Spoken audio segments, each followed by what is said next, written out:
Minhas mãos tremiam segurando o mapa encharcado enquanto a lanterna iluminava o buraco estreito na parede da gruta. Ali estava. Depois de 42 dias de buscas, ombarias e dores nos joelhos, eu tinha encontrado o tesouro da família que todos achavam ser história de velha louca. 76 anos nas costas, e ali estava eu, enfiada numa caverna que nem os jovens tiveram coragem de entrar sozinhos. Ouvi os passos dos 3 meninos atrás de mim. Pedro, Júlio e Caio. Eles tinham vindo comigo até aqui, mas pararam na entrada da gruta quando viram o tamanho da abertura. Eu não parei. Entrei primeiro. Sempre entrei primeiro quando ninguém acreditava. A luz da minha lanterna velha refletiu em algo dourado dentro da fenda. Meu coração bateu mais forte. Não era só a possibilidade de ouro ou prata. Era prova de que eu não era louca. Que minha memória funcionava perfeitamente. Que aquelas histórias que minha avó contava quando eu tinha 7 anos eram reais. Esticar o braço doeu. Meu ombro direito reclamou. Aquele que machuquei há 20 anos carregando o saco de farinha. Mas consegui. Meus dedos tocaram metal frio. Uma caixa. Puxei devagar, centímetro por centímetro, até ela sair completamente. Era uma caixa de ferro ornamentada, do tamanho de um baú pequeno. Pesada. Coberta de lodo e musgo, mas intacta. As dobradiças enferrujadas rangeram quando forcei a tampa. Dentro, embrulhos de pano encerado protegiam algo. Abri o primeiro. Moedas de ouro. Dezenas delas. Respirei fundo. Minhas mãos, cheias de calos de 60 anos de trabalho na roça, seguraram aquelas moedas como se fossem pássaros delicados. Não eram só metal precioso. Eram a minha casa de volta. A igreja reconstruída. O centro comunitário que a vila precisava desde que a enchente levou tudo. Olhei para as paredes úmidas da gruta, para as raízes penduradas no teto baixo, para a luz fraca que entrava pela abertura distante. Como diabos eu tinha chegado ali? Antes de continuar minha história, gostaria de saber quem está do outro lado me ouvindo. Comente seu nome e de onde você está assistindo. E confira se você já está inscrito no canal. Isso me ajuda muito a continuar trazendo essas histórias reais para vocês. Escreva nos comentários de onde você está assistindo este vídeo. Adoramos saber até onde nossas histórias estão chegando. Tudo começou 42 dias atrás, quando a enchente levou minha casa. A água subiu rápido demais. Eu estava dormindo quando ouvi o barulho. Parecia trovão, mas era a correnteza descendo o morro. Quando abri a porta da frente, a água já cobria meus tornozelos. Em 20 minutos, cobria minha cintura. Consegui subir no telhado com uma muda de roupa e minha bolsa. Só isso. 3 dias depois, quando a água baixou, não sobrou quase nada. Paredes rachadas, móveis destruídos, roupas perdidas no lamaçal. A prefeitura mandou uma assistente social que olhou para mim com aquela pena que eu odiava. Falou devagar, como se eu fosse surda ou tivesse problemas de entendimento. A senhora vai precisar de ajuda, Dona Maria. Na sua idade, reconstruir é complicado. Não respondi. Só acenei com a cabeça e esperei ela ir embora. Fiquei 3 semanas na casa da minha sobrinha Cláudia, dormindo no sofá. Ela foi gentil, mas eu via nos olhos dela pena, preocupação. Ela achava que eu nunca mais teria casa própria, que ia acabar morando ali para sempre, sendo uma carga. Voltei pro terreno toda manhã durante essas 3 semanas. Remexia o barro, procurava o que dava para salvar. Algumas panelas amassadas.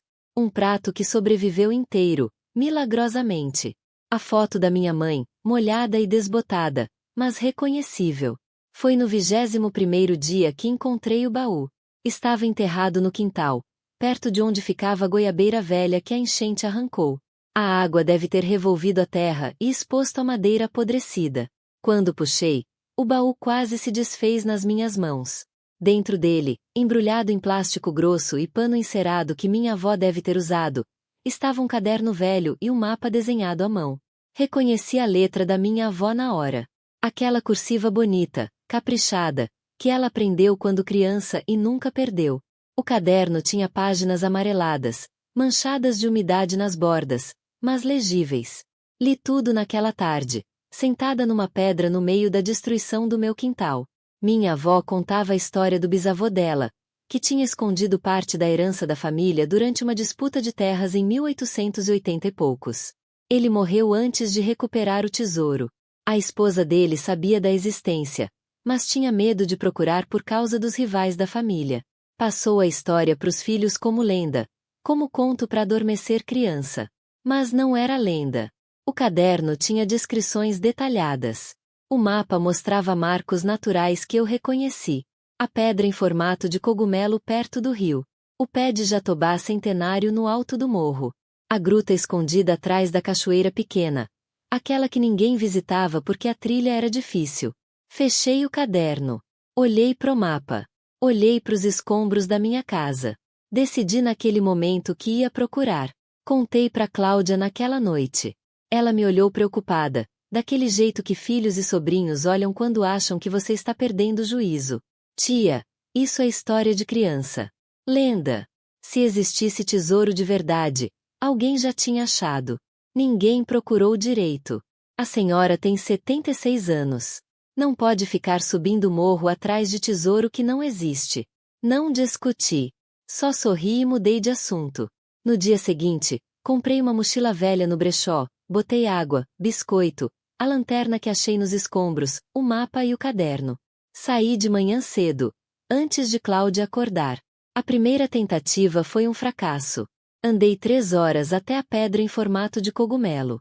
Ela estava lá, exatamente como no mapa. Mas quando tentei seguir as instruções pro próximo marco, me perdi. A vegetação tinha mudado em 100 e tantos anos. Caminhos que existiam no mapa não existiam mais. Voltei para casa exausta, com os joelhos doendo e vergonha de mim mesma. Cláudia não disse nada, mas eu vi o olhar dela. Tentei de novo 2 dias depois. E de novo. E de novo. Na 5ª tentativa, encontrei o jatobá centenário. A árvore era gigante, impossível de errar. Do topo do morro onde ela ficava, consegui ver a região da cachoeira que o mapa indicava. Era longe. Pelo menos mais 2 horas de caminhada por trilha que não existia mais. Foi quando Pedro apareceu na minha vida. Eu estava descendo do morro, lenta, segurando nos galhos para não escorregar, quando ouvi vozes. 3 meninos subiam correndo. Pedro, Júlio e Caio. Tinham uns 16, 17 anos. Me viram e pararam. Dona Maria. Pedro franziu a testa. O que a senhora tá fazendo aqui? Caminhando. Aqui. Ele olhou em volta. Ninguém sobe aqui. É perigoso. Perigo é relativo, menino. Eles riram. Não daquele jeito maldoso. Riram porque acharam engraçado uma velha subindo o morro como se fosse passeio. A senhora tá procurando o quê? Júlio perguntou. Pensei em mentir. Mas olhei pros 3. Eram bons meninos. Conhecia as famílias. Pedro tinha ajudado a tirar entulho da minha casa depois da enchente. Sem ninguém pedir. Um tesouro. Silêncio. Depois os 3 explodiram em risada. Tesouro. Caio quase dobrou de tanto rir. Tipo pirata. Tipo herança de família escondida há mais de 100 anos. Mostrei o mapa. Eles pararam de rir quando viram os detalhes. A letra antiga, as marcações precisas. Isso é sério? Pedro pegou o mapa com cuidado. Muito sério. Já encontrei 2 marcos. Falta a gruta atrás da cachoeira. Eu conheço aquela cachoeira. Júlio apontou no mapa. É lá embaixo, quase no vale. Tem gruta sim, mas ninguém entra. É perigosa. Então vocês me ajudam ou não? Eles se entreolharam. Pedro deu de ombros. Vamos. Mas se não achar nada, a gente conta pra todo mundo que procurou tesouro com a Dona Maria. Pode contar. Não me importo. Descemos juntos. Eles foram pacientes comigo, esperando quando eu precisava descansar, me ajudando nos trechos mais íngremes. Levamos 4 horas para chegar na cachoeira. Era pequena, uns 3 metros de queda.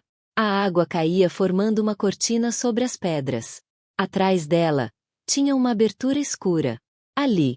Apontei. Pedro entrou primeiro, molhando as costas na água fria. Júlio e Caio seguiram. Eu fui por último. Dentro, a gruta se abria num espaço do tamanho de uma sala pequena. Úmida, escura, cheiro de mofo e pedra molhada. Liguei minha lanterna. As paredes tinham marcas antigas, desenhos que alguém fez muito tempo atrás. Onde o tesouro estaria? Pedro perguntou.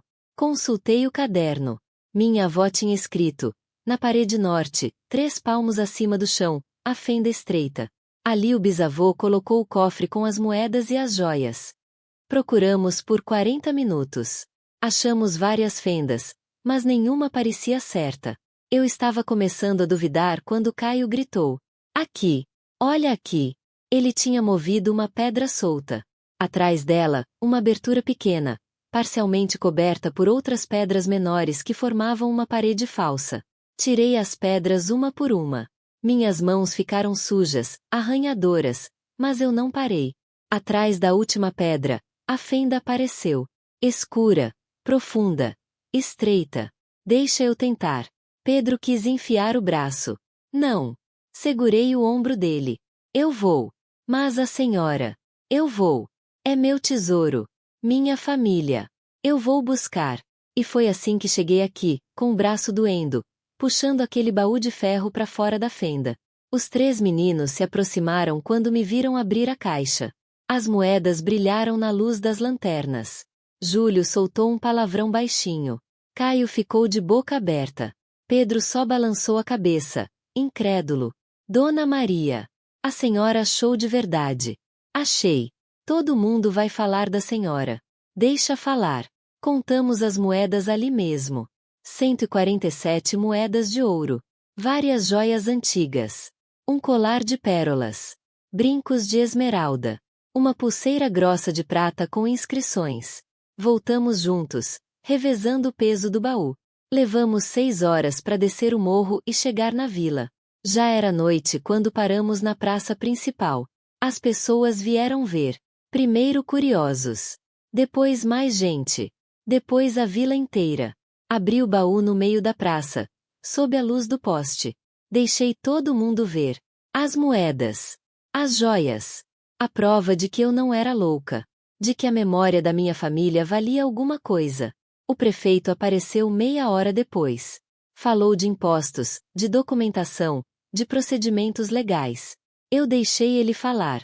Quando terminou, respondi: vou fazer 3 coisas com esse dinheiro. Vou reconstruir minha casa. Vou reformar a igreja que a enchente destruiu. E vou construir um centro comunitário para essa vila. O resto, se sobrar, vai pro fundo de emergência para a próxima enchente. Pode começar os trâmites legais amanhã. Hoje eu vou dormir. Cláudia estava na multidão. Chorou quando me abraçou. Tia, eu não acreditei. Me desculpa. Não precisa se desculpar. Nem eu tinha certeza absoluta.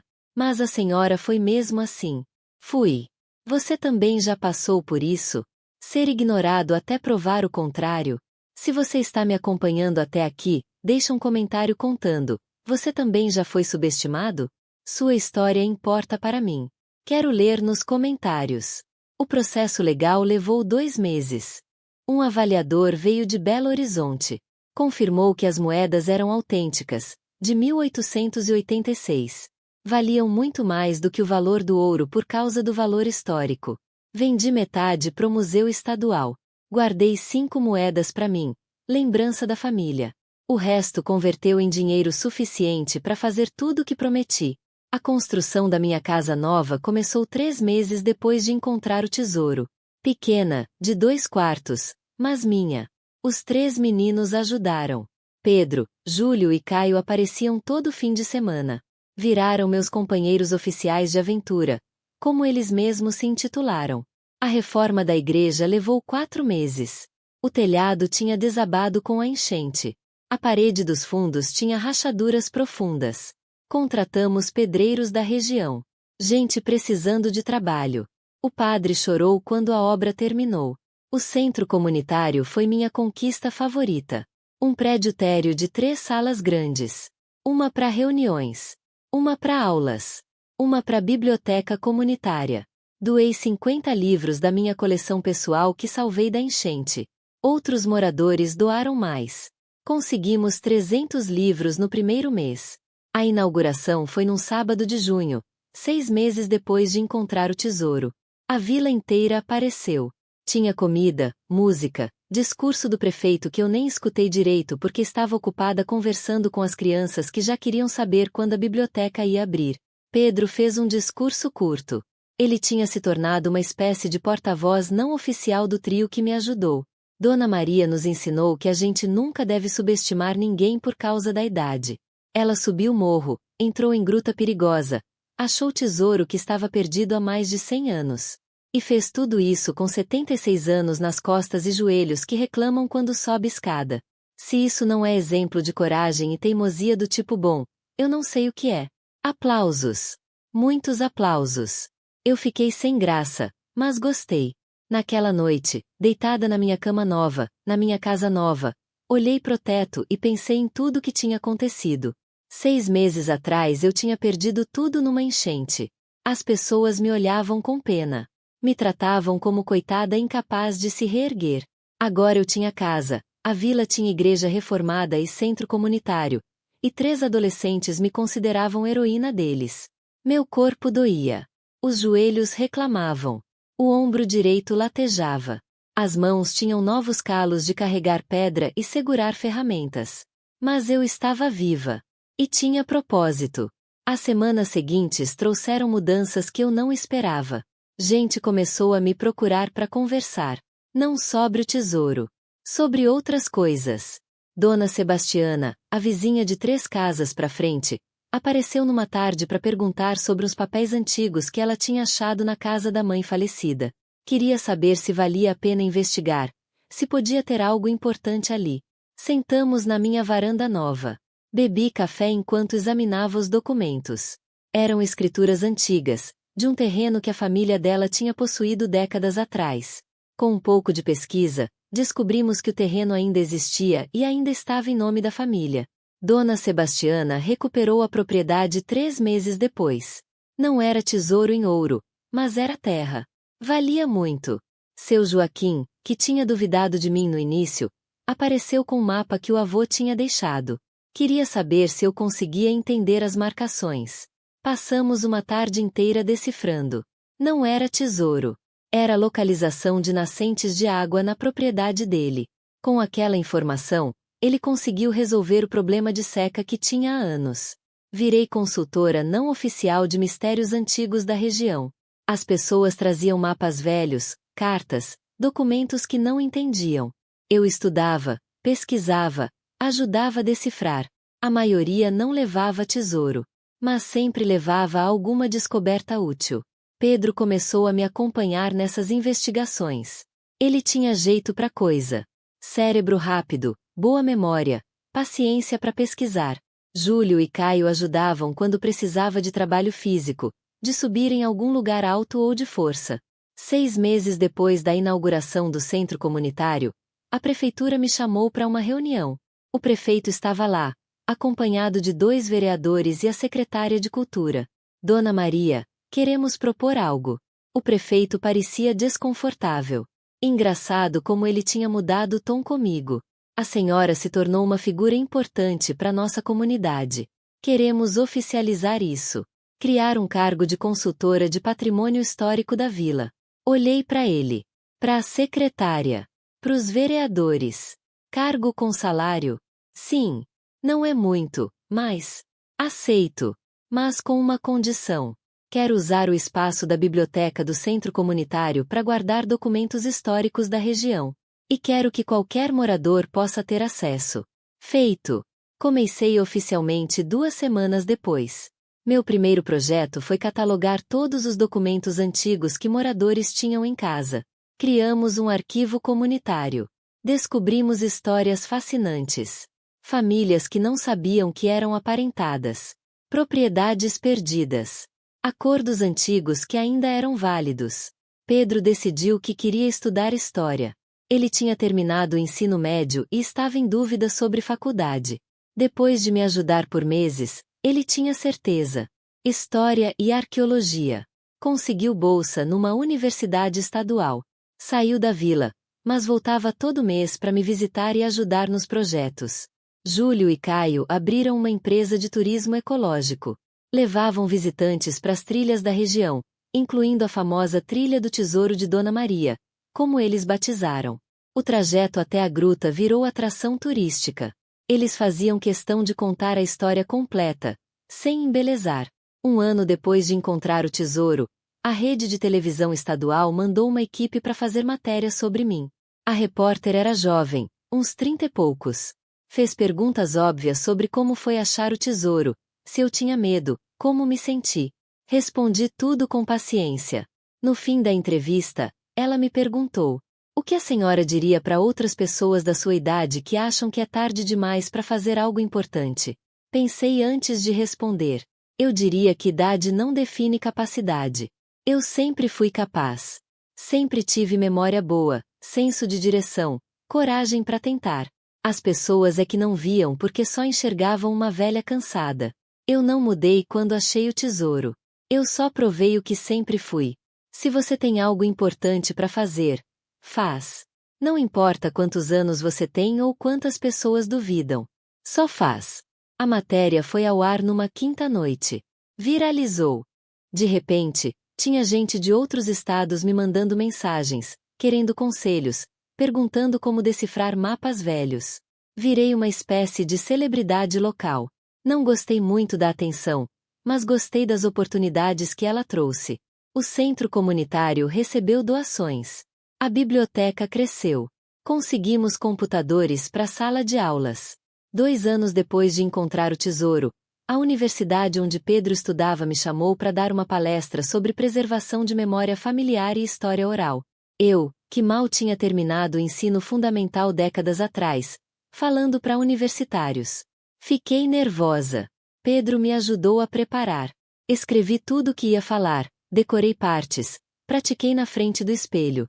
No dia da palestra, o auditório estava cheio. Professores, alunos, pessoas da comunidade acadêmica. Mais de 200 pessoas. Comecei contando minha história. A enchente. A perda. O baú. A decisão de procurar. A jornada até a gruta. O tesouro. Mas não parei aí.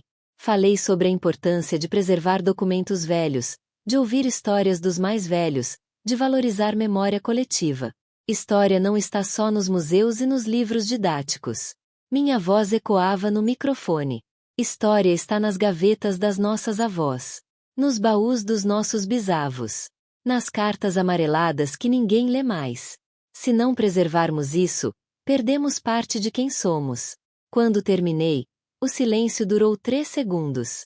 Depois, aplausos. Não aplausos educados. Aplausos de verdade, daqueles que demoram para parar. Uma professora de história se aproximou depois. Disse que queria incluir minha história no material didático dela sobre história local e memória coletiva. Concordei. Pedro me abraçou no corredor depois. Você arrasou, Dona Maria. Eu estava morrendo de medo. Não pareceu. Pareceu que você fazia isso toda semana. Voltei para a vila naquela noite exausta mas feliz. 3 anos atrás eu tinha perdido tudo numa enchente.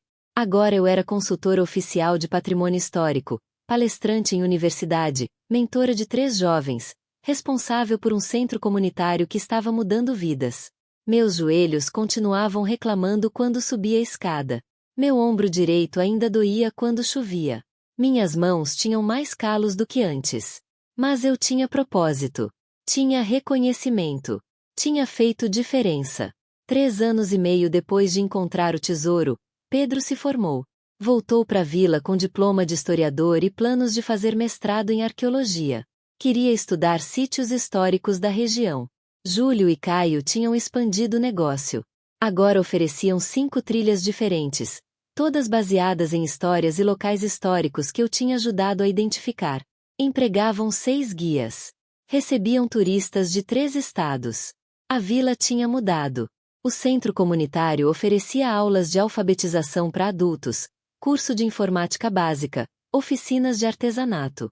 A biblioteca tinha 500 livros e estava sempre cheia.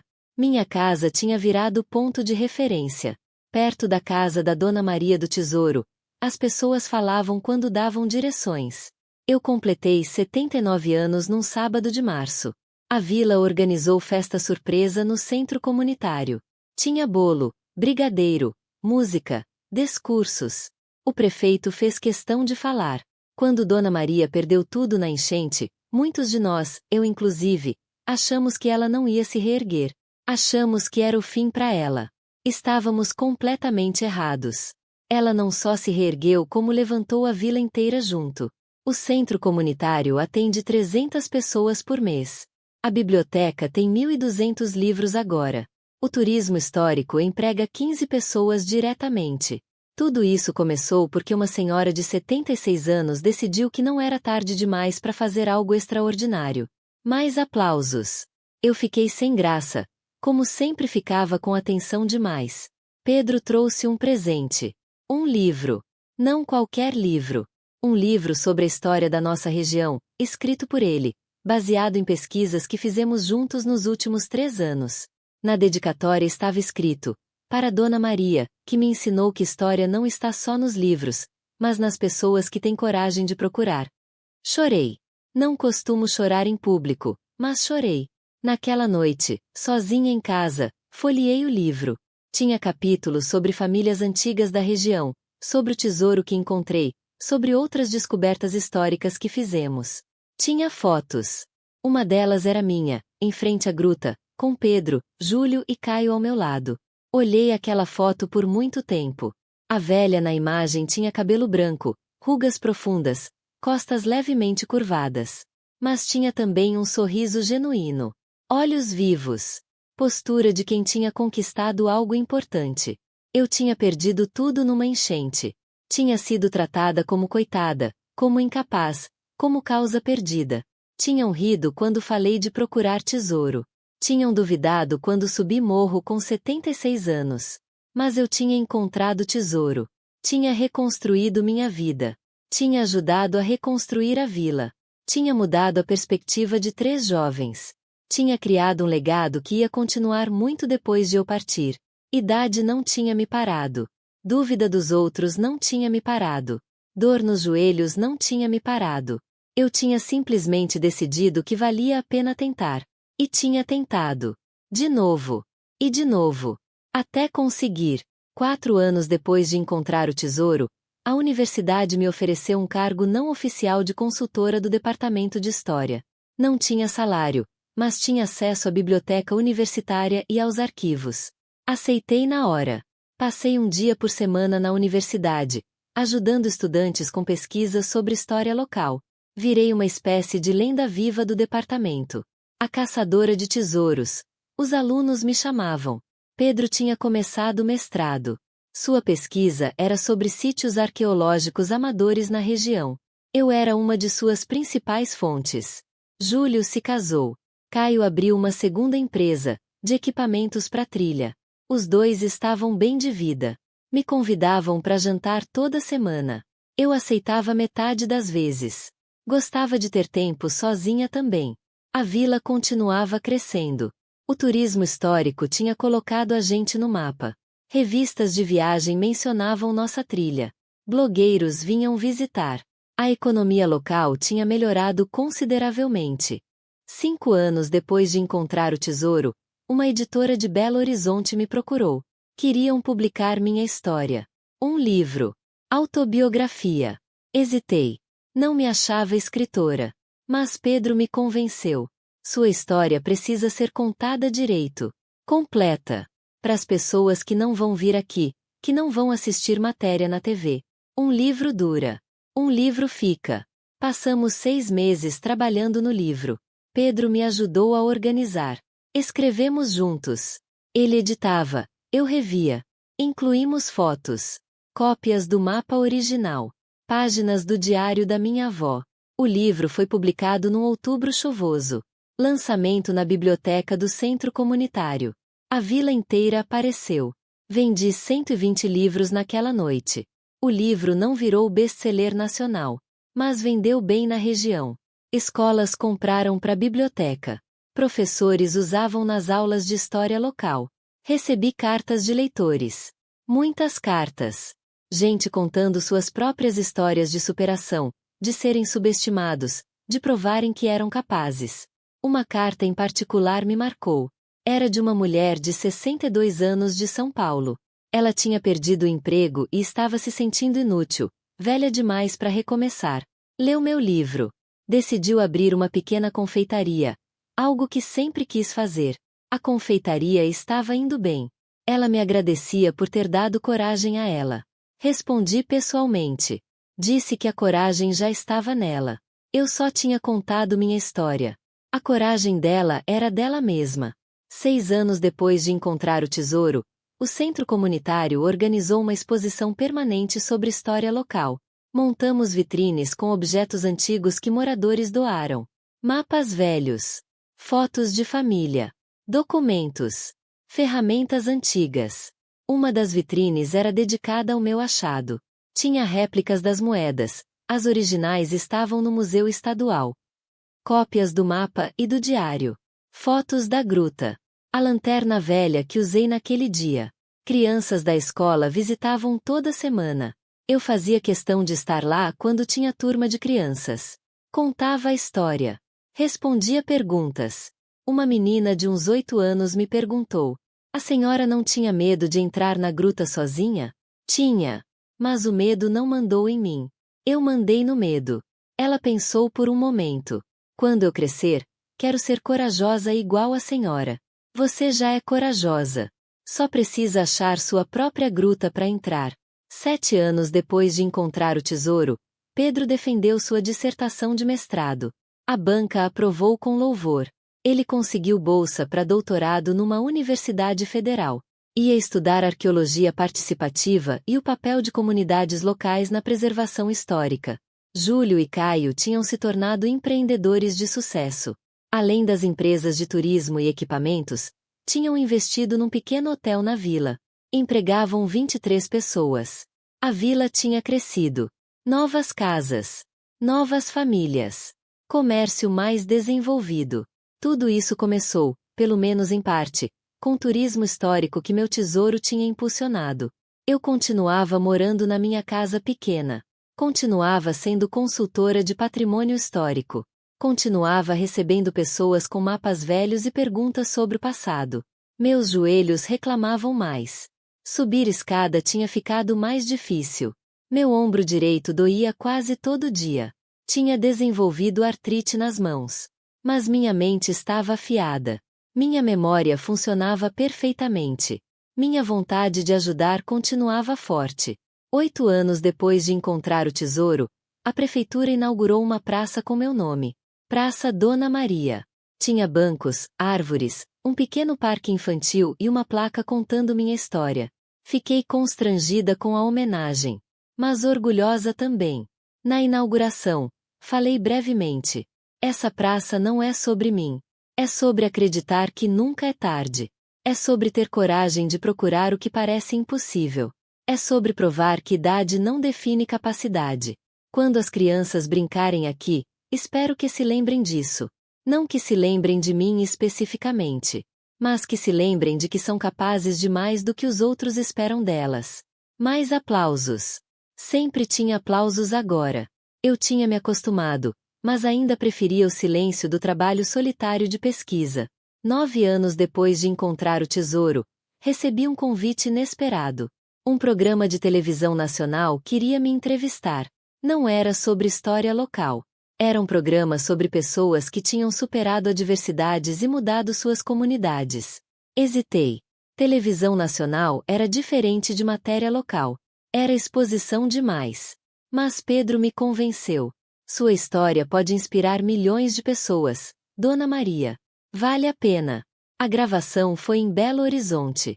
Levaram uma equipe para gravar cenas na Vila primeiro. Filmaram o centro comunitário. A biblioteca. A trilha até a gruta. Entrevistaram Pedro, Júlio, Caio, o prefeito, moradores antigos. Depois me levaram pro estúdio em Belo Horizonte. Era enorme. Luzes fortes. Câmeras por todo lado. A apresentadora era famosa. Uma mulher elegante de uns 50 anos. Ela fez perguntas inteligentes. Não as perguntas óbvias que eu já tinha respondido 1000 vezes. Ela quis saber sobre o momento exato em que decidi procurar o tesouro. Sobre a primeira vez que subi o morro. Sobre o que senti quando os meninos riram da minha ideia. O que passou pela sua cabeça quando eles riram? Ela perguntou. Pensei, eles são jovens. Para eles, 76 anos parece o fim do mundo. Eles não sabem ainda que idade não tira capacidade. Só adiciona experiência. E quando encontrou o tesouro, pensou em guardar para você. Pensei por uns 5 segundos. Depois lembrei que eu não precisava de muito. Precisava de casa, dignidade e propósito. O resto podia ajudar outras pessoas. Muita gente na sua situação não pensaria assim. Talvez. Mas eu vi muita coisa na vida. Vi gente acumular riqueza e morrer infeliz. Vi gente ter pouco e morrer realizada. Dinheiro resolve problemas práticos. Mas propósito e comunidade resolvem problemas da alma. O programa foi ao ar numa terça-noite. A audiência foi alta. Meu telefone não parou de tocar nos dias seguintes. Jornais queriam entrevistas. Rádios me ligavam. Revistas pediam matérias. Dei algumas entrevistas. Recusei outras. Não queria virar celebridade. Queria continuar fazendo meu trabalho. Mas a exposição trouxe consequências boas. Doações pro centro comunitário aumentaram. A biblioteca recebeu 1000 livros novos de doadores de todo o país. O arquivo histórico ganhou recursos para digitalização de documentos antigos. 10 anos depois de encontrar o tesouro, organizamos uma festa de comemoração. 10 anos desde aquele dia na gruta. 10 anos de transformação. A festa foi na Praça Dona Maria. A vila inteira apareceu. Tinha comida, música, discursos. Pedro tinha voltado da Universidade Federal especialmente para isso. Júlio e Caio fecharam as empresas por um dia para participar. O prefeito fez um resumo do que tinha mudado em 10 anos. O centro comunitário atendeu 6.000 pessoas desde a inauguração. A biblioteca tem 3.000 livros.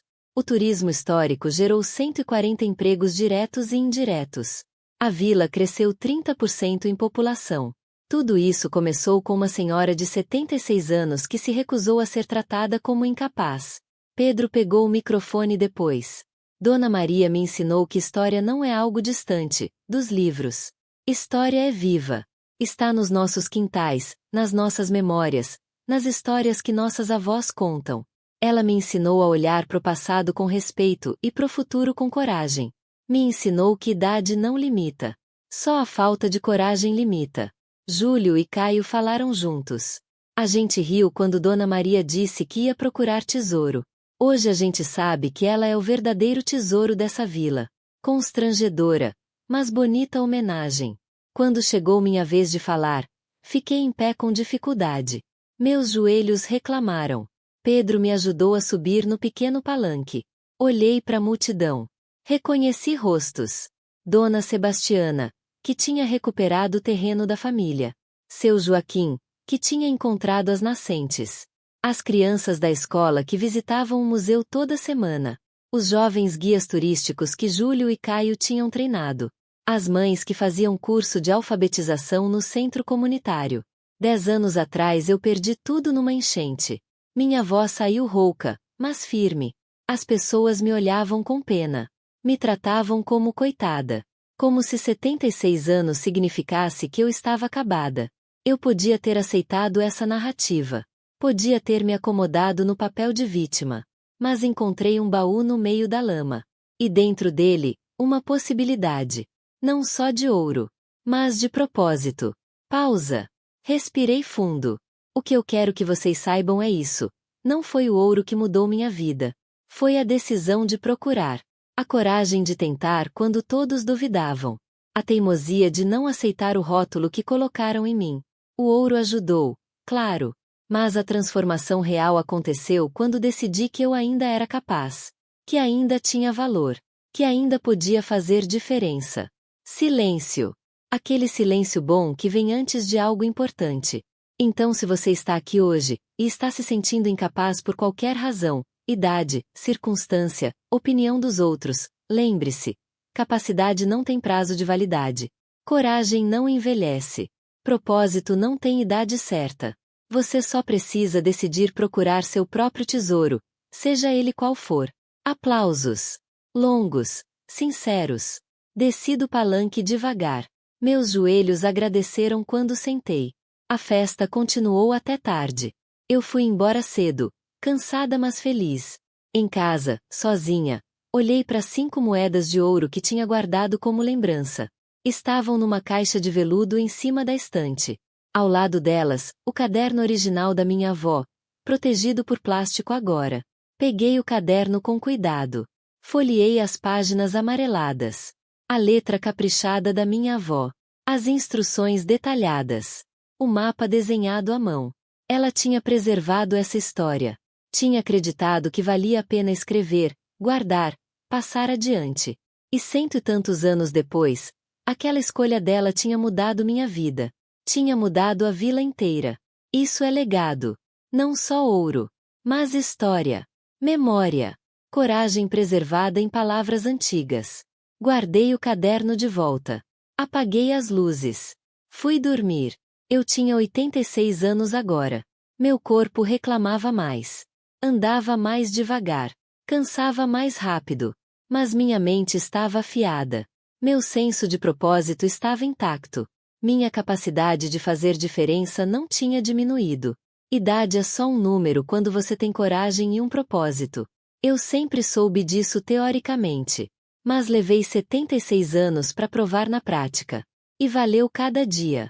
Cada dor no joelho. Cada dúvida. Cada zombaria.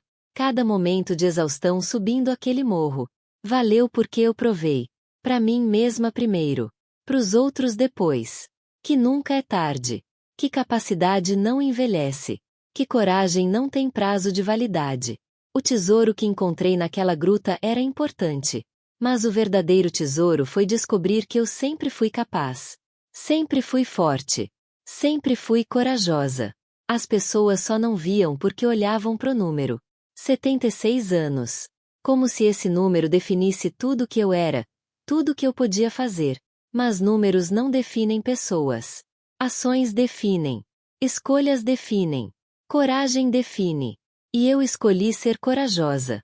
Escolhi procurar. Escolhi não aceitar o papel de vítima incapaz que tentaram me dar. Essa foi minha maior conquista. Não o ouro. Não o reconhecimento. Não as homenagens ou o livro ou a praça com meu nome. Minha maior conquista foi decidir que eu ainda importava. Que ainda era capaz. Que ainda tinha valor. Porque no fim, a subestimação mais perigosa não vem dos outros. Vem da gente mesmo.